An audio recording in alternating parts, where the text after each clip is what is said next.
Hello, everybody, all at once. This is Theo Cedar Jones with part 4 of You Sleeping Fans of Rock: The Death, Decline, Destruction, and Resurrection of Rock and Roll Music. So here's some of the final points of the catch-22s that rock bands face in order to become successful. There are no dedicated local rock publications. Years ago in the Bay Area, there was a magazine called BAM, Bay Area Music Magazine, which was a newsprint, weekly, or maybe it was bi-monthly, and they would have reviews of local shows. They would have articles about bands that were on tour. They would review the releases and CDs and albums from local bands. But it is no more. There is no local music magazine for local bands in all of the Bay Area. There is none. How can that be? How can it not be newsworthy what local bands are doing in the Bay Area?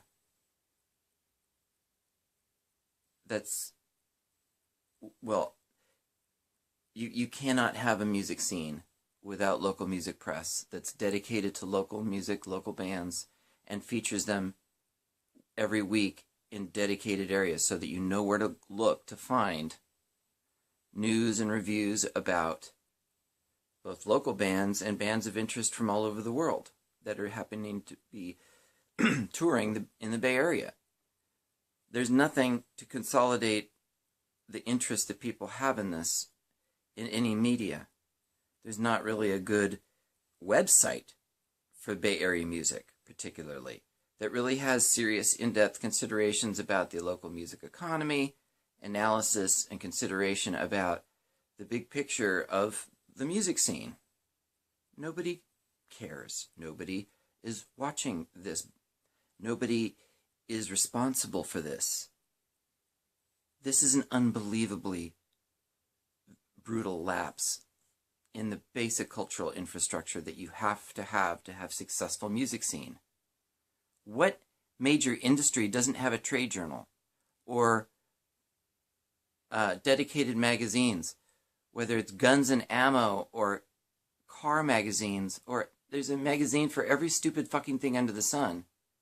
But there is no magazine that is dedicated to live rock music in all of these United States. You cannot find a magazine that will tell you what is the hottest show in your area, what is the hottest show in America, what are the hottest live rock shows happening right now all throughout America, what are the hottest live music rock scenes in America right now. This clearly is not of concern to anybody because there's nothing to cover live rock music as a thing unto itself that breaks it down by region and covers every region.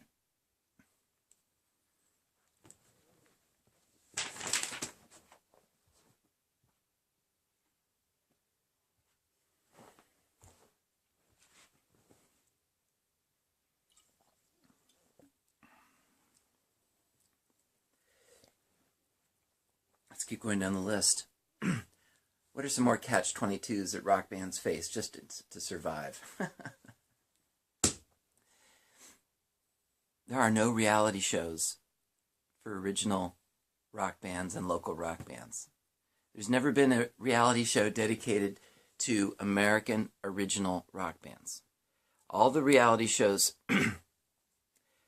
have been manufactured, fake bands, like Rockstar Supernova, a show that happened some years back. That nothing ever came of that band. Why can't they just have a reality show about existing bands? Isn't that interesting enough? Doesn't that have enough drama? Does not the plight of rock bands and what they've achieved have enough interest and drama to justify Hollywood and America making reality shows about American rock bands? There has never been a competition show for original American rock bands. They always want to separate out the singer from the rest of the band, the voice. They want to make it about the idol. And idols and singular voices are not what rock bands are about. Rock bands are about the cooperative synergy that's unique to rock and roll music through the band. So that's why they don't ever give bands that power. They don't give bands that platform, that seriousness, that respect and regard to give original American rock bands their own competition show. Why aren't we watching something like The Voice or American Idol that's just about grassroots, all-American, true blue rock bands competing against each other in some contrived, stupid competition show? Why don't we deserve that? Why don't we get that? Because rock is too powerful and threatens the phony military-industrial religious complex. So, there's no reality shows for rock bands. There's no competition shows for original rock bands. There's no dedicated live rock publications. I mean, maybe there are in some cities that I don't know about. But for the Bay Area, for California, there's nothing. I think there was once a magazine called Performing Musician or something like that, and that was a good magazine. But I never see it. I never see it in the news racks. And the news rack's full of evil, satanic, Illuminati shit. Anything about the real working band and the real working musician is a virtually non-existent voice in the mainstream. It's virtually silenced like nothing has ever been silenced in our culture. It's amazing. You think rock stars, of all things, rock bands, they're the least represented in terms of working bands right now that are alive right now. What are they going through? What's their story? What's the press? What's the story about their shows? You can only find it here and there in the margins of the mainstream media. There might be some reviews of very famous or legacy type rock artists and bands, but there is no consistent coverage of local bands in the press, in the Bay Area, dedicated. Oh, here's another catch-22. Exploitative music contracts. Of course, we don't have record labels and bands don't get signed anymore, but they're in the ancient mists of distant memory. There was this thing called a record label, and they would give occasionally worthy bands a recording contract. And this was the great goal that bands had, was to get a deal. And that would launch their career and give them all the fame and success that they so richly deserve. But these contracts are some of the most despicable, evil, exploitative. I talked to the nephew of John Fogerty, who's songwriter in the Creedence Clearwater Revival, and apparently their label Fantasy Records shafted the songwriter out of $1 billion. And he had to get out of the contract with Fantasy, release new records under a new label, and make his money all over again. And so he got a few million out of that. But we need to look into this story about John Fogerty. As musicians, we need to band together and get a lawyer and do investigations on the worst of the worst exploitations that have ever happened to artists in the rock industry. And I nominate John Fogerty. If what his nephew said is true, he said it to my face, $1 billion shafted from the artist by Fantasy Records and Saul's Ants. And we know the Illuminati is about asset stripping from this planet, and certainly from the artists, who are worth more dead than alive, or worth more exploited than honored. And just a couple more. There's so many cases of bad contracts that have especially hurt, like the first generation of famous blues musicians, the first generations of famous bands. They were preyed upon. And there was no Chamber of Commerce, no labor unions, and no conservatives stepping in to say, hey, let's look out for the interests of these rock bands. They've contributed so much to our society. Ha ha ha. rock bands were thought of as just one step removed from street gangs and prostitutes and vaudevillians who've always been the lowest of society.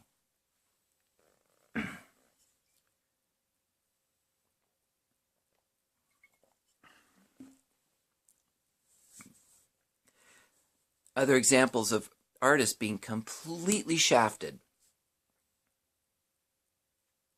The Beatles don't own the rights to the music that they wrote. They don't own the master recordings that they created. They have no control over their own music. So when the Beatles, when John Lennon died, when George Harrison died, they didn't own the Beatles catalog that they created. Okay? Just think about that. You could be the biggest, best band that ever was, and for some reason you still can't control your own intellectual property. In all of this glorious so-called free market, the artist is not sovereign. The artist does not, cannot, will not be able to own their master recordings and their publishing and their intellectual property free and clear, because of venomous, evil, parasitic Illuminati contracts.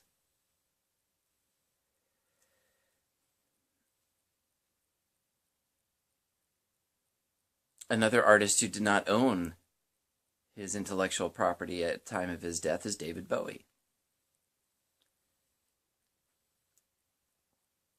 So you look at the byline for the copyright holders at the bottom of the lyrics or the tablature for David Bowie or the Beatles, and it won't say the name of the artist who wrote it. Just notice that. Look at the bottom of the lyrics online or the tablature, the chord charts for any popular song that you love. See how many times the artist's name is at the bottom. Not the top where it says written by, but at the bottom where the publishing ownership is. How many times is the artist's name not there, but somebody who has appropriated and controlled and exploited the intellectual property that rightly should belong to the artist? So exploitative contracts in the rock industry, absolutely another dagger into the heart of rock music. Why would you want to get a record deal if you're going to be raped? I mean, worse than raped. A lifetime of often litigation and absolute knowing that you've been utterly had, that the thing you love the most, the songs that you created, are not your own.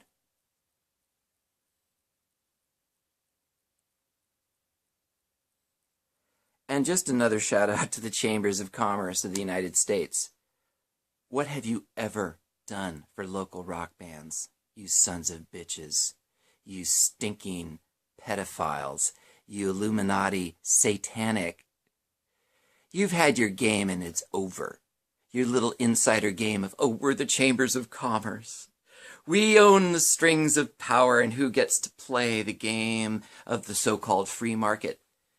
But we'll keep you bands under the thumb of alcohol toxicity in the local clubs and mafiosos who control every club. And you bands, if you try to make it big, you'll have to sell out to the Illuminati or get raped by an exploitative music industry contract. We've got you every way you turn. You can't get successful without selling out to us. We control every aspect, whether it's the Catholic Church, the Chambers of Commerce, the Freemasons, David Geffen, Clive Davis, Leor Cohen, Jimmy Iovine. I can't wait to see you guys get the justice you fully deserve. And I personally would just love to kick your ass out of your glass-walled enclosures of evil Satanism.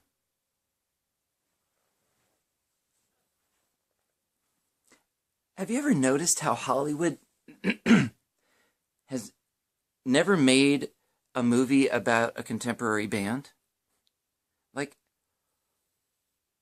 I mean, Swaybone, or any local band that you could think of that's a serious local band would be worthy of having a a biopic or semi-fictionalized sort of movie made about them, and The Doors doesn't count. That was a big pile of shit.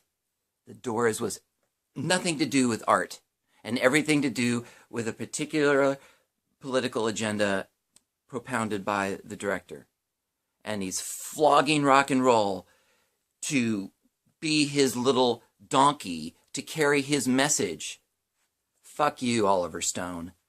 And bless you, because I know you've risked life and limb for JFK and get that much awakening to happen. So stick with the politics and get your hands off rock, punk.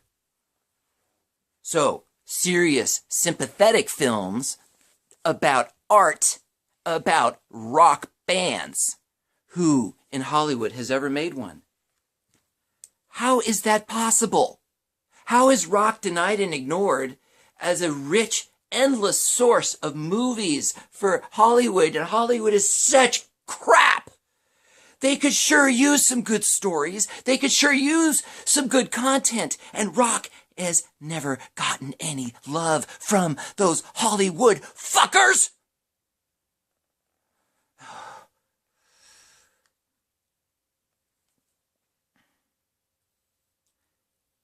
I mean, there was that one good movie about Here Comes Sugar Man, or Hernandez, Enriquez, whatever the guy's name was. That was a good movie, but the guy has to be, obscure for 30 years to get a movie made about him. And he's not even American. So it's like, or he's in South Africa. It's like, when do the American bands get Hollywood to make movies about them? Not just when they're dead and gone and legendary, but when they're alive and struggling.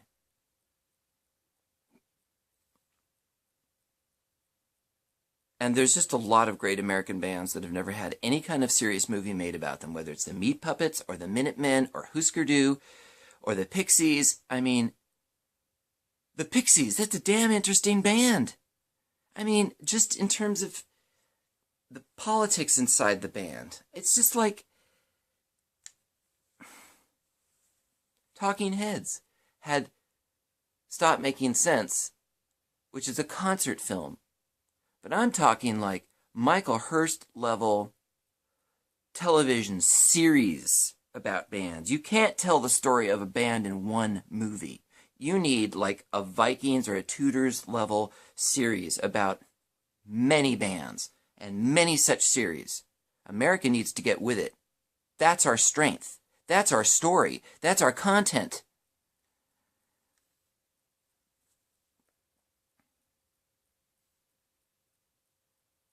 And in the state of California, here's one more thing that's just a dagger into the heart of rock music, is the overtaxation and the overregulation of small business. I mean, the amount of taxes I've had to face, even if you're in poverty, they want to tax you as an artist. The taxation and regulation thing is just too much to go into. Let's just add that to the list and you think about that. Here's another thing. Maybe you haven't thought about this. You know what bands suffer from and that nobody seems to give a shit about? Is monitoring. Stage monitoring is such a big problem. It effectively stymied the Beatles from being able to perform in 1966 because they couldn't hear themselves play. Now, the Beatles, biggest band in the world, they've got some pocket change. We are able, supposedly, to create a rocket that goes to the moon, and we can't create in-ear or headphone-based monitoring technology that works for rock bands? Rock bands are a unique technological and sociological phenomenon. They need certain unique technological inventions to fully propagate the industry. And there is no complaint you're going to hear more often from singers and the musicians in rock bands than, I can't hear myself, or I can't hear the other members of my band. Okay? This is such a serious problem. It leads to vocal strain in singers, causes them to never sing correctly, have difficulty keeping on pitch when they're doing a live show. and just feeling bad as a performer when you can't lock into your pitch and have that comfortable electronic feedback from a monitor system that's giving you accurate, what you might call decision support about what note to hit. Now, I know what it takes technologically to provide for musicians in this circumstance. And Mackie makes mixing boards. This company, Mackie, has all the wherewithal to give rock bands what they need, but never have they ever seen fit to design a mixing board that's dedicated to musicians in rock bands. Never, ever, ever. They make some dedicated boards for front of house, for the people who run the live sound and the PA system. But somehow, after all the achievements and wondrous fact that if it were not for rock bands, the Mackie company would not exist, that we gave them their market, but they don't see us as worthy of being served as artists. They never made a mixing board dedicated for rock and roll singers. What would it look like? Well, you fuckers at Mackie, listen to me now, and fuck you. And at Behringer, and all these fuckers. You never made a dedicated rock and roll mixing board in your lives. You never made it so that it worked for us, the artists, the singer on stage, the rock and roll guitar player on stage, the drummer, the bass player and the keyboard player and the background singers. You didn't care. We gave you your market and you fucked us. Now I'm fucking you, Mackie. It's very simple. You need an XLR splitter built into your board so that your microphone, your vocal mic, goes XLR into the board and it has a direct out that goes to the house and splits the signal into 2 XLR signals, one for me and one for the house. You never gave an XLR output to these basic smaller mixing boards. Assholes. It should be a direct box for singers so that they can split their fucking signal and own half that signal for their own monitoring system that they control as sovereign artists on stage. You don't care about the rock and roll artist on stage. Mackie?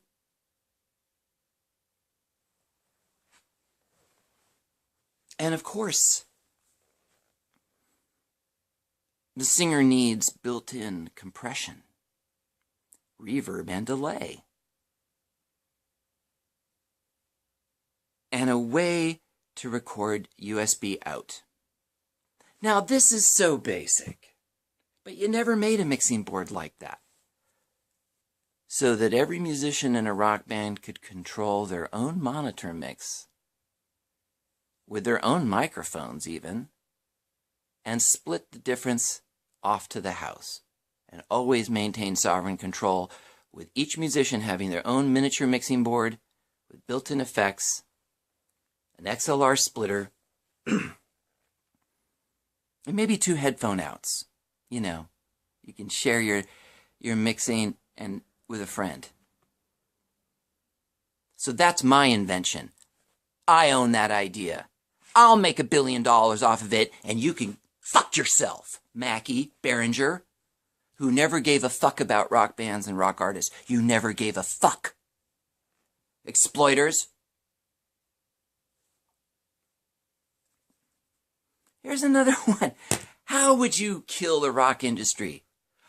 The drug war. That's a great one to wipe out the artist, man. That's always been just an easy one to do. So, draconian anti-marijuana laws. I know that now it's changing, but we're talking 50 years of musicians being paranoid to travel across state lines because their medication will get them thrown in jail and ruin their career.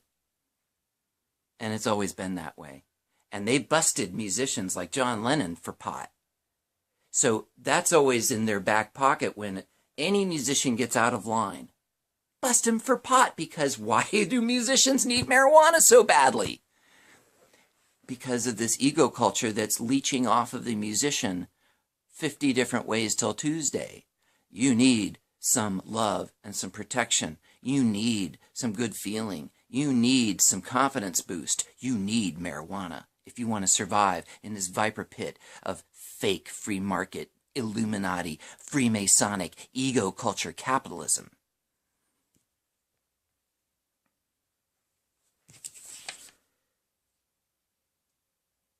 Well, that about wraps it up for the Catch-22s facing bands. Oh, wait, there's just one more. It's minor, though. But it's just like the little sprinkles on top of your big shit pile of defamation, deleteriousness, denial, and disgrace that has been heaped upon us, the rock bands, the greatest and most vital producers of the greatest exceptionalism America's ever seen since our Constitution. Why is it that no American automobile manufacturer, listen to me, no automobile manufacturer in the United States ever made a dedicated band van? Think about it. All of the prestige and the fame that you could get as an automaker by making some sexy rock and roll vehicles that are dedicated for musicians to haul their gear and have a good sound system, obviously, for listening to music, and have safety features for the protection of equipment.